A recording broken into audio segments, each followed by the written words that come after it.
Hi,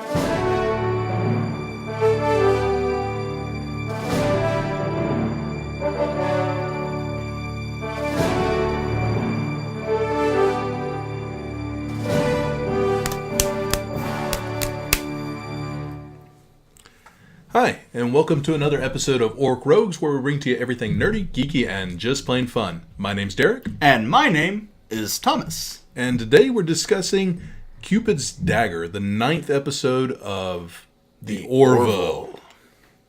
So what did you think? Yeah, I actually really enjoyed it. It was, now I will say, and we've been talking the last couple of weeks about the balance of the comedy and the drama in the show, and I will say it felt a little high on the comedy side, which is cool. It's Seth MacFarlane. We know what we're getting at this point. It's 9 episodes in. If we don't know that there's going to be a good bit of comedy, then we haven't been watching the show. So I'm getting more and more comfortable with that. One thing that I've liked about this, actually, and it's funny because at first we were thinking that, the balance issue is an issue. Yeah. Now I'm kind of thinking not so much, because so far we've had some that balanced a little too far on the drama, some that have balanced a little too far on the comedy, at least one that was just about perfect. Oh, yeah. And now we're a little more on the comedy. So, I'm actually okay if it ends up being a little more on one side and a little more on alternating episodes. Not necessarily alternating, but you know what I mean? And like just constantly this way, that way, sometimes perfect. No, it's fine. Yeah, because too much one way or the other does get a little tedious. It still creates that image that the show doesn't know what it wants to be, which still kind of bugs me. But like I said, we're 9 episodes in. We know what we're getting. I think the fan community as a whole has become incredibly accepting of the different levels of comedy in it.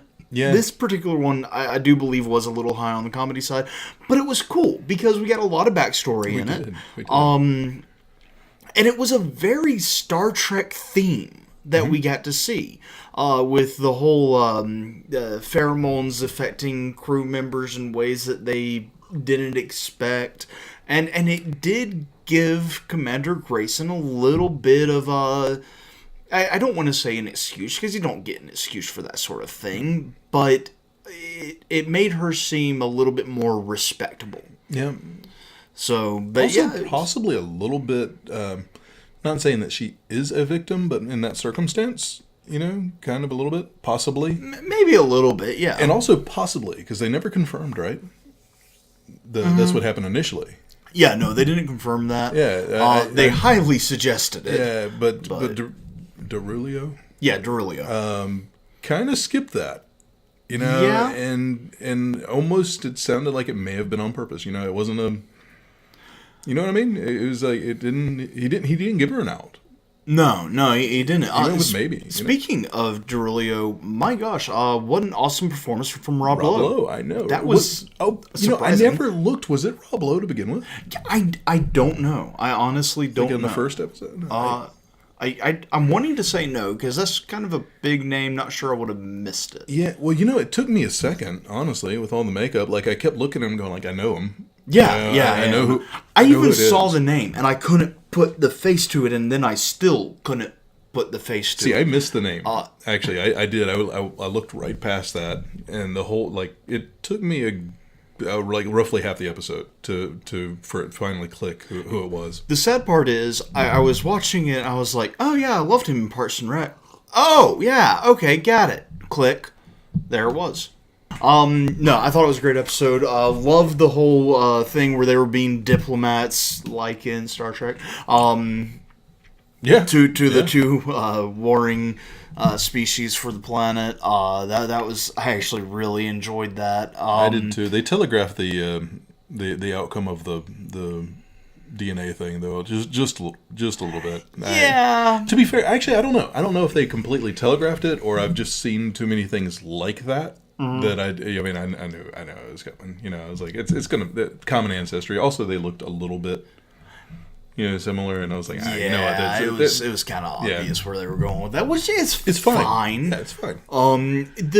The one thing that kind of bugs me, and I know I say that a lot about the Orville, but we love the show. If I said it was do. perfect, come on, it wouldn't be believable. Yeah. The one thing that kind of bugged me is that they resolved it with a comical solution.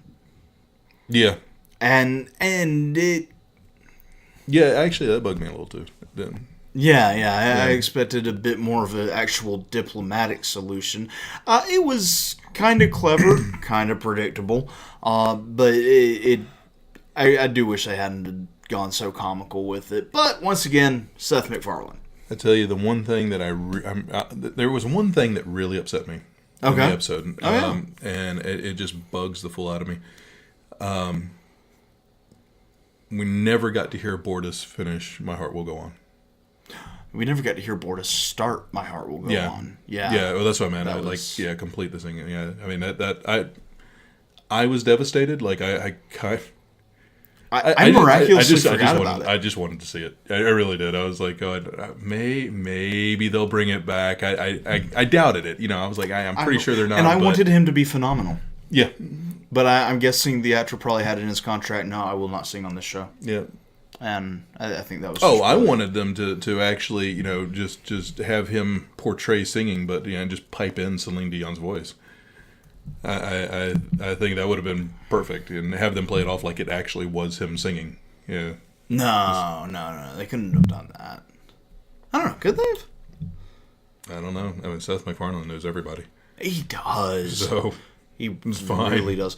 Also, I loved how they brought back the scene from Ed walking in on Kelly with him when he was trying to find her on the ship, and he goes into the bedroom. Oh. Yeah. Yeah. That was... Also, in a real situation, can you imagine his reaction? The stuff going on the inside. Yep. Yeah, I know. That would be ridiculous. Or more important, can you imagine what's her name? Kelly? No, security officer. Alara. His reaction with walking in on the doctor and... Oh, that was bizarre. Can we just talk about that for a moment? That was disturbing as heck, right? Just so disturbing. What? I was sitting there watching, go, oh my god, they went there. I mean, they actually went there. Which, I mean, props to them. They pulled it off. But, what? Okay. I thought that was... It was funny, that whole... It was a little disturbing even for me, and I wasn't there, so...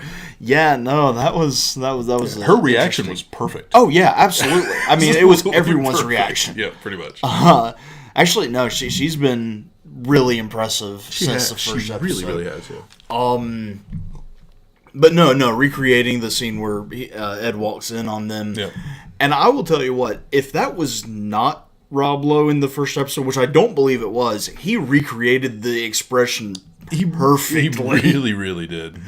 So yeah, no, I enjoyed that part.